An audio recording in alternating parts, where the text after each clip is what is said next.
एक बार एक पुरुषोत्तम नाम के व्यक्ति थे। क्या नाम के? पुरुषोत्तम नाम के। बड़ी कंजूस, महाकंजूस। अगर देखा जाए तो कंजूसों की शुरुआत पुरुषोत्तम से ही हुई। नाम देखिए, पुरुषों में उत्तम पुरुषोत्तम, सब पुरुषों में उत्तम, लेकिन महाकंजूस। उसने इतना धन जोड़ा, इतनी संपत्ति जोड़ी, लेकिन किसी को कोई लाभ नहीं दिया। सब गठरी बांध बांध कर रखता गया। उसके बच्चे बड़े हो गए, 2 बच्चे थे उसके, बड़े हो गए।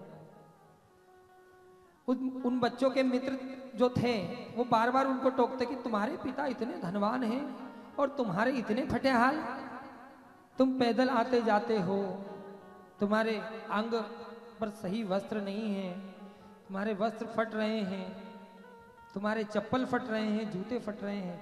अब वो दोनों भाई तो जानते थे कि हमारे पिताजी कितने बड़े महाकंजूस हैं, तो वो बार बार अपने पिता का अपमान तो नहीं चाहते थे, टालते रहते थे कि ठीक है, पिता है।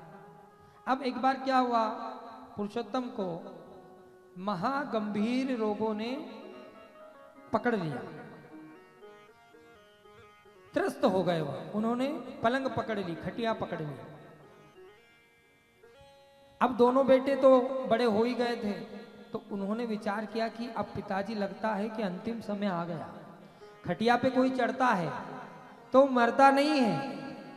अगर कोई खटिया पकड़ता है ना तो वो अपने आप नहीं मरता, उसको हम लोग मारते थे।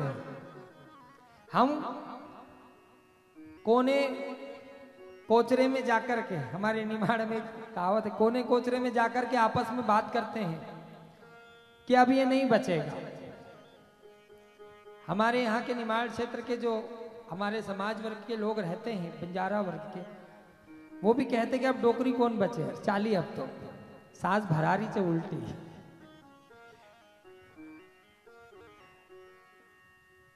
और वह खटिया पर पड़े पड़े हमारा मरीज सुनते रहता है, तो उसके मन में भी ये हो जाता कि अब सभी तो कह रहे हैं नहीं बचना, तो बचने वाला भी होता है ना, तो हम लोग उसको मार देते हैं। अच्छा देखना, आप प्रैक्टिकल करके आप 4-5-6 जो लोग हैं, आप एक योजना बनाना इकट्ठे होकर के।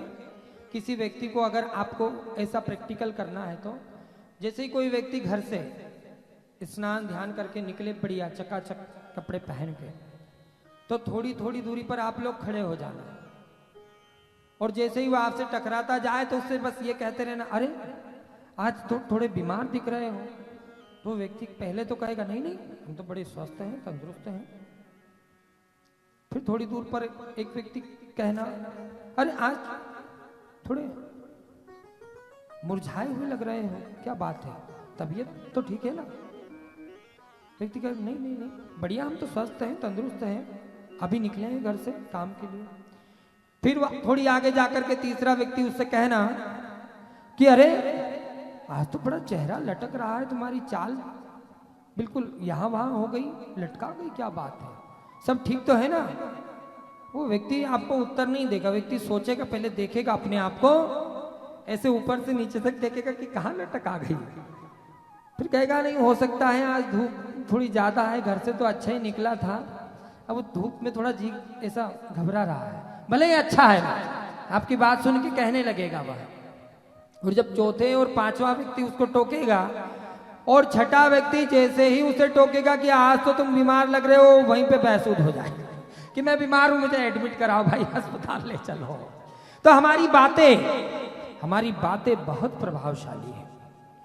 कहा जाता है इस संसार में अगर कोई शक्ति है तो सबसे बड़ी शक्ति वह शब्द शक्ति, बाण शक्ति नहीं है, शब्द शक्ति है। आप शब्द से किसी को अमृत का पान करा सकते हैं, आप इन्हीं शब्द से किसी को विष का पान करा सकते हैं।